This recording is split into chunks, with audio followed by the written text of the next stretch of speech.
الإنسان لا يولد غبي وإنما يولد جاهل. الغباء راح يكتسبه إما من المجتمع يا إما من الأنظمة. ملايير الدولارات تصرف على مؤسسات كبيرة وعالمية على مواقع التواصل الاجتماعي باش يكسبوك نتايا الغباء والتفاهة. شكون وكيفاش راح نشوفوهم في الحلقة تاع اليوم.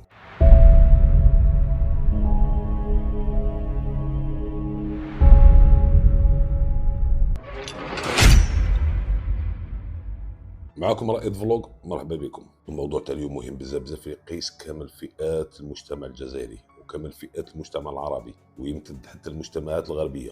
انا راح احصر الحديث على المجتمعات العربية. للاسف النظام الاجتماعي الذي يحكم العالم الان هو نظام اجتماعي تافه. وش معنى تافهة؟ راهي تحكم العالم كامل.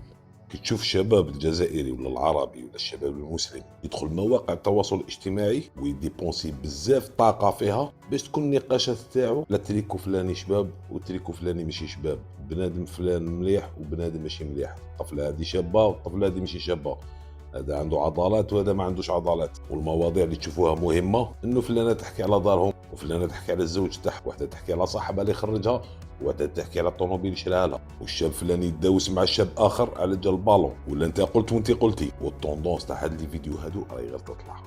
شباب يخرج على المواقع يرقص يشطح، شابات تخرج على المواقع تتعرى، الناس يخرجوا في المواقع تاني يتسبوا بيناتهم ويطيحوا. مواضيع تافهه تلقى رواج كبير ومشاهدين بالملايين.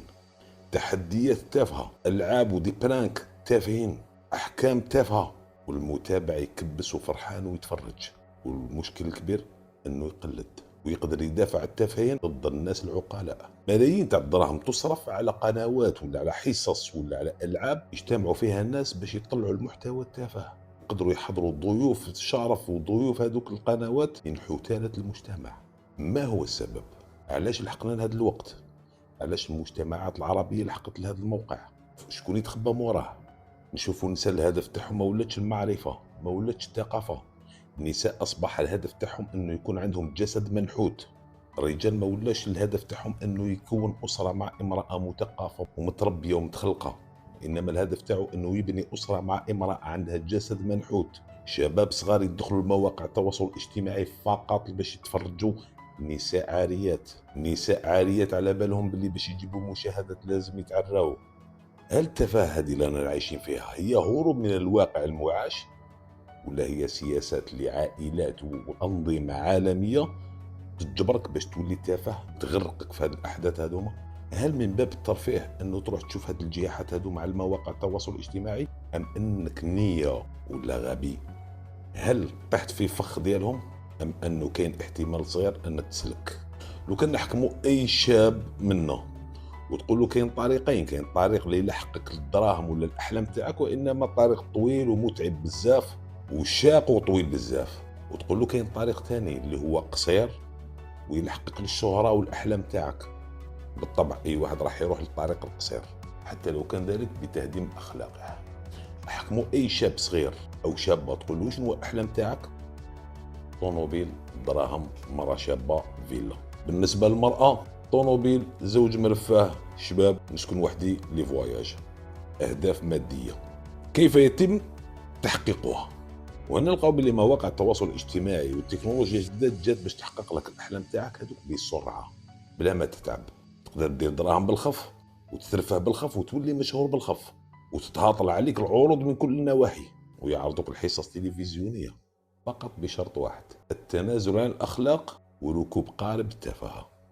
والدليل أي واحد فيكم الآن، أي واحد فيكم حكم تليفون عندك الانترنت، افتح قناة على التيك توك، انستغرام، يوتيوب، أي موقع من مواقع التواصل الاجتماعي وابدا تجيح فيها. ابدا وري لهم واش راك تاكل، واش راك تلبس، السليبات اللي شريتهم، التقاش اللي شريتهم، ابدا سب الناس، ابدا طيح للناس، ابدا اشطح، ابدا تبهلل، دير كاع الحوايج اللي ماشي ملاح، وراح تشوف التفاعل تاع المجتمع، وراح تشوف كيف هاد المواقع راح يطلعوا لك الفيديوهات تاعك ترند.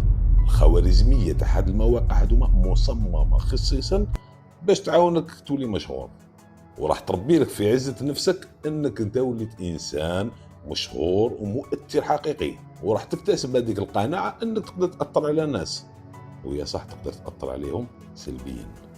شخص اخر احكم تليفون، عندك انترنت، قدم محتوى راقي، محتوى نقي، الخوارزميه تاع هاد المواقع التواصل الاجتماعي ما راحش تظهر فيديوهاتك للناس كامل، وراح ينقص التفاعل تاعك، وراح يجوك مشاهدات قليله، وما راحش يكون عندك دراهم بزاف، وراح تكره حياتك وتمل وتجبد روحك.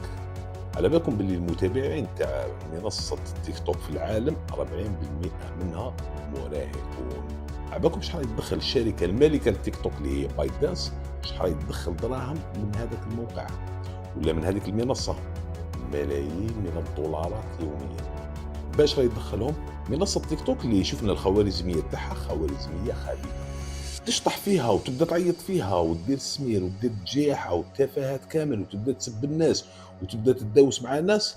راح تعاونك المنصه بانتشار خارق للعاده لفيديوهاتك، وراح تزيد تعاونك بالمقابل بدراهم، يعني راح تدخل دراهم من هذيك الجياحه اللي تجيح فيها. قد ما تكون تافه قد ما تدخل دراهم بزاف، قد ما يشوفوك بزاف. ناس بزاف دخلوا دراهم كبار من التيك توك هذايا، يقدر يلحق 10,000 دولار ولا 10,000 اورو في شهر واحد. قد ما يدير الزيت على راسه، قد ما يدير بيدن فوق راسه، قد ما يتبهلل بزاف، قد ما الناس تدعموا بزاف بدراهم. هل هذا ذكاء من عنده ام هو مخدر؟ هل المتابعين اذكياء لم يتفرجوا فيه ام هما سكارى؟ والناس اللي كانوا بالك في القهاوي كي تهضر معاهم في قهوه في كاش موضوع ما يقدرش يعطي رايه، ماشي ما يقدرش يعطي رايه لانه خايف، وانما لانه ما عندوش معلومات ولانه رايه تافه. المواقع هادو خلاو الناس هادوما يبديو رايهم ويجبروك انك تسمعوا، ويلقى رواجا كبيرا في المجتمعات لدرجه انه الناس تولي تشهد بالشخص هذاك حتى بالتفاهه على الافكار تاعو، ويصبح قدوه لناس بزاف. الى نشوفوا قنوات تلفزيونيه عالميه من كل انحاء العالم يجيبوا اشخاص ما عندهم حتى علاقه مع الافكار ولا مع الثقافه ولا مع الفن ولا مع العلم، ويجيبوهم القنوات التلفزيونيه ويرغموك انك انت تشوفهم. وشفناها من في قنوات تاع بلادنا، وشفنا حصص ويقدروا يجوزوهم من في افلام ومسلسلات، ويجبروك ويخلوك تشوفهم. يعني المرض هذا راه انتقل من مواقع التواصل الاجتماعي حتى لمؤسسات عموميه ولا مؤسسات عالميه ولا دوليه. ما هو الهدف؟ المرض هذايا راه يمشي شغل فيروس، الطفل المراهق للشاب للكهل. شفنا صحفيين يدخلوا المواقع هذوما ويديروا جياحات، شفنا ممثلين كانوا بقدرهم يدخلوا المواقع التواصل الاجتماعي هذوما ولبسوا الماسك ولا نحاو الماسك، وما يهموش الهضره اللي تهضر فيها انت ولا الناس واش راهم يكتبوا له، ما يهموش حتى اراء الناس في الشارع ولا اراء الناس برا. الهم الوحيد مادي، يعني الافكار تاعو والاخلاق تاعو نحاهم حطهم ابار. وهنا تولي هذيك القاعده تاع انه نتوما راكم مجرد ارقام، يعني كاين رابح وكاين خاسر، انت واش تربح هو واش يربح، وانت واش خسرت هو واش خسر. قاعده اقتصاديه بحته. رانا نشوفوا في واحد الامور اللي ما كناش نشوفوها بكري، وراح نوريكم واحد الطريقه اللي هم يستعملوا فيها في نشر التفاهه.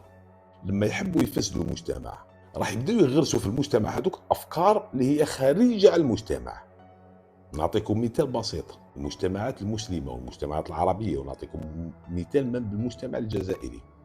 حنايا الملولين هذوك 106 و212 كانوا له سنوات قليله للوراء ما كانوش يكزيستيو، حتى الا كانوا يكزيستيو كانوا قلالهم ما يبانوش ويحشموا يبانوا. اما الان رانا في 2024 ولاو يبانوا ولاو حاجه عاديه في المجتمع. لا، كان واحد القاعده معروفه، لما يمدك انفورماسيون اليوم وما تتقبلهاش راح يمدها لك غدوه، وما تتقبلهاش ويمدها لك السمانه الجايه، وما تتقبلهاش ويمدها لك الشهر الجاي، وما تتقبلهاش مع التكرار راح توالفها وتولي ما تهضرش عليها حتى وانت ما راكش متقبلها.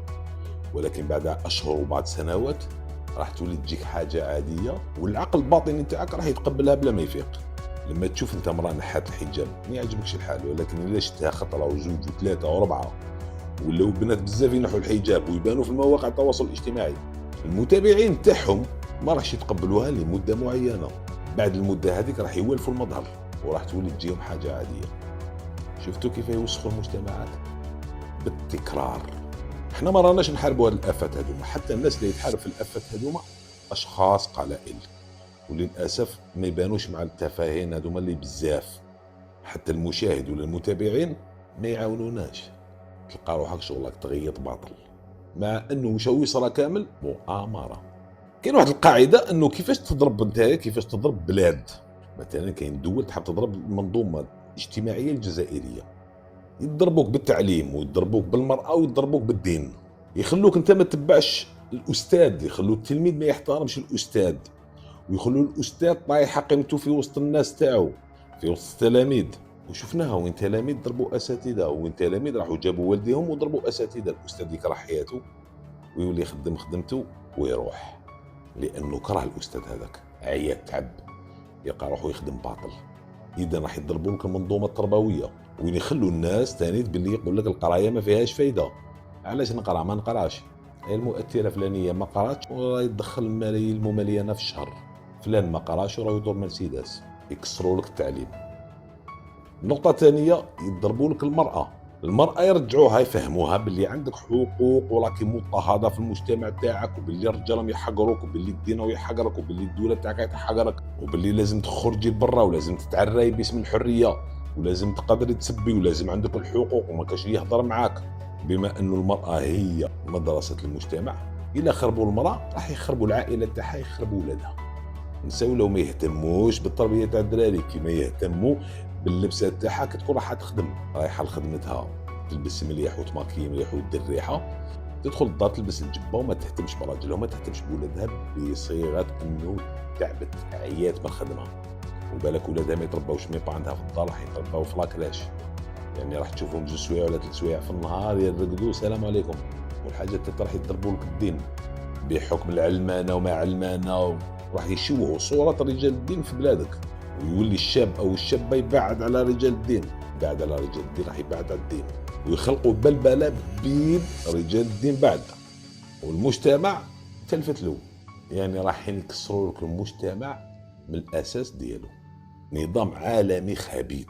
مانيش نهضر على حكومات الدول، وانما انظمه عالميه محصوره في عده اشخاص وعده عائلات، الهدف تاعها تخضير العالم وتسكيره باش يبقاو هما يحكموا العالم وانتم عبيد. وما لازمش يخليك تفكر، وما لازمش يخليك انك تفطن لما تشوف ملايير تاع الدولارات وملايير تاع الاوروات وملايير تاع الدراهم بكل عمولات تصرف على لاعبين في استاد، وتشوف من جهه اخرى الناس تموت بالشر، والناس في دول ما لقاتش واش تاكل، والناس دراري صغار يموتوا في حروب. تفهم انه راهم يلهيوا فيكم. شكون خير، تبني لي استاد ولا تبني لي مدرسه؟ شكون خير، تشري لاعب مليون اورو ام تروح تمدهم وتساعد الناس اللي ما لقاتش واش تاكل وقاتلتهم المجاعه؟ شكون خير، تجيب عالم ولا تجيب انسان مثقف ولا يدير محاضرات ولا تعرض مغنيه عالميه ولا مشهوره عربيه؟ شكون خير، تستقبل في قنوات تلفزيونيه انسان راجل ديني ولا انسان مثقف ولا متعلم يدير محاضره، ولا تستقبل رقاصه وتيك توكرز؟ لانهم على بالهم باللي المجتمع ما راحش يشوفهم وما راحش يدخلوا مشاهدات. مجتمع مرض، ومن باب التجاره يحوشوا على المداخل تاعهم، وهذا السبب راح يزيد يخليهم يزيدوا يغرقوا اكثر واكثر واكثر واكثر. نفس الاستراتيجيات مستعمله في دول غربيه، ولكن للاسف الدول العربيه اكثر قبول، يعني يتقبلوا هذه الامور اكثر من المجتمعات الغربيه. للاسف المجتمعات العربيه راه يديروا واش ماهوش يديروا القول، الحوايج اللي ماشي مليح كامل راهم يديروه. للاسف حتى رجال الدين ماشي كامل، ولكن حتى رجال الدين دخلوا في الخطا هذايا. رجعنا نشوفوا رجال الدين يدوسوا بيناتهم، وهكا باش عامه الناس اللي ما فاهم والو الحكايه هذه يقول لك يخطو راسي في زوج، مالغري كو هذه الفئه السنيه وهذه الفئه السنيه. قبل ما تكون الانترنت كان الانسان باش يلحق المعلومه يتابع عليها، لازم يروح المكتبه ويجيب كتب ويقرا كتب، عده كتب باش تكون عنده الانفورماسيون. اما الان في عصر السرعه، المعلومه راهي رابيد، تدخل جوجل، تدخل لي موتور دو ريشيرش، دير ابحاث، تكون عندك المعلومه بسرعه. ولكن للاسف الان عصر السرعه نقلوا فيه ثاني ماشي غير المعلومه، حتى التفاهه. يعني التفاهه اللي كانت تنتقل من شخص لشخص ولا من بلاصه لبلاصه بالسيف، بسبب عصر السرعه اصبحت مام التفاهه تنتقل بسرعه كبيره. وهنا تدخل نظريه القاطع. الانسان اللي يخرج من القاطع يولي انسان ماشي مليح ويطاكيوه ويدمروه. اما الناس باش تشعر بالامان راح تكمل في الطريق تاع القاطع، وتفكر كاع بنفس الطريقه، ودير نفس الاشياء، وتتقبل نفس الحكايات. لما نشوف انه نساء متزوجات يدخلوا مواقع التواصل الاجتماعي ومهتمه بادق التفاصيل تاع حياه وحده مؤثره، وتحوس تفهم عليها الا دخلت اليوم، الا خرجت، الا راحت شرات هذاك قمت ولا ما شراتهاش، الا شرات تريكو، الا داوست مع الاخرى، الا رجعت على الفيديو تاع الاخرى، الا ما رجعتش واش قالت عليها، الا صح الحكايه تاع هذيك صاحبها لاكس تاعها خلاها، الا راجلها هرب وما خلاهاش. مهتمه بادق التفاصيل ومخليه الحوايج تاعها ماشي مطبقين، مخليه وليدها موسخ، بالك بنتها ما فكلاتش، بالك راجلها جا عيان ماهيش على بالهاش مي بابيه واش دار واش ما دارش، مخليه حياتها وعايشه حياه الناس.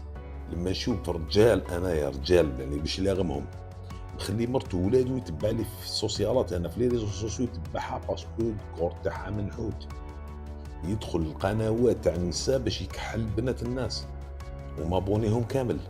هل تظن انه الدراهم اللي يتصرفوا على واش راك تشوف نتايا؟ الدراهم ضخمه، اموال ضخمه راهي تتصرف عليك نتايا باسكو يحبوك نتايا، باسكو حابين نتايا تكون الاز متفتح، ولا تكون نتايا يلهوك بحوايج ملاح، يعني ترفيهيه. راهم يغمضوا فيك، ما همش يرفهوا فيك، راهم يخدروا فيك. الاموال اللي تصرف باش نتايا تغمض عينيك، تدخل في الموكب تاع القاطع وتولي مجرد كبش بالكباش، او تولي مجرد رقم من الارقام.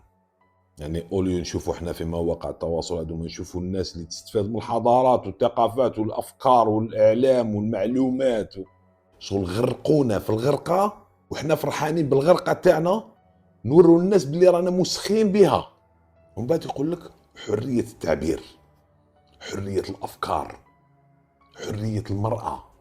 خلينا من العداله وخلينا من الاخلاق وخلينا مش نستفادوا انا وياك، المهم نتكلاشاو، المهم نشرحوا حوايج اللي ماشي ملاح، المهم ندخلوا دراهم، ما يهمش شكون هو يقيدي فينا، ما يهمش شكون هو يستفاد. ناس رجعوا دي بيون، ناس يستعملوا في هادو، ناس من الفوق يستعملوا في هادو باش هادو يستعملوكم نتوما، وهادو اللي محاسبين روحهم باللي هما اللي فاقوا، هما اللي فايقين، هما اللي مؤثرين ومؤثرات، وباللي يعرفوا ما يعرفوش، هادوما مجرد دوما. عند الناس واحد اخرين ما يعرفوهمش مي با، يستعملوا فيهم باش ياثروا عليكم نتوما. حكم بلاصتك صاحبي، حكم بلاصتك. والمشكل انك انت الصح راك تتاثر. شوفوا اعمال فنيه، المسلسلات، شوفوا المسلسلات تاع بكري وشوفوا المسلسلات هذوك، شوفوا الافلام تاع بكري والافلام تاع دوكا. الافلام تاع بكري كانوا يقدموا محتوى راقي، محتوى نقي، رسائل. دوكا ما يقدموا والو، يخمجوا ويخمجوا ويخمجوا وانت تقبل وتحمل ويعجبك الحال. هنا تفهم باللي رانا غالطين. منافق يطاكي رجل دين، انسان فاسق يسب في انسان متخلق ولا يسب في انسان رجل دين. ديزولي على الكلام، واحد حمار يضحك على انسان قرا وجاب الباك تاعو ب 19 فاصل. الخروج على القانون يعتبر مراقه، الحقرات تعتبر قفازه، السرقه تعتبر ذكاء، سهرات في الكباريه تعتبر تحضر، ديتا تعتبر انفتاح. وين رانا رايحين؟ صدقونا كي تشوفوا الناس هذو لهم يبانوا بالتفاهات تاعهم والجياحات، هذو الناس مختارون، تم اختيارهم. ماشي تم اختيارهم باسكو هما ناس اذكياء، وانما هما ناس اغبياء سهلين التعامل معهم، ولا سهلين للتحكم فيهم، وسهلين باش يمروا لي ميساج تاع ناس مختفيين ومنظمات سريه بهم يلحقوا لك ليك انت، وانت اقعد فرحان وانت قاعدين فرحانه ودعموهم. صدقوني الخوارزميات تاع هاد المواقع التواصل الاجتماعي خدموها سبيسيال هاد الحوايج، يعني خدموها بخبط كبير. الهدف وشنو هو؟ تخديرك. تقدر تسميه التنويم المغناطيسي للعقول، واي انسان ما يعجبوش هذه الحاله هذه رايحين يكارتيوه. الحل وشنو هو؟ تكاتف المجتمع كامل باش يحبس هاد التفاهات. حبسوا من نشر التفاهات، حبسوا من متابعة التافهين. حلقة طويلة إن شاء الله تكون وصلت الفكرة. السلام عليكم.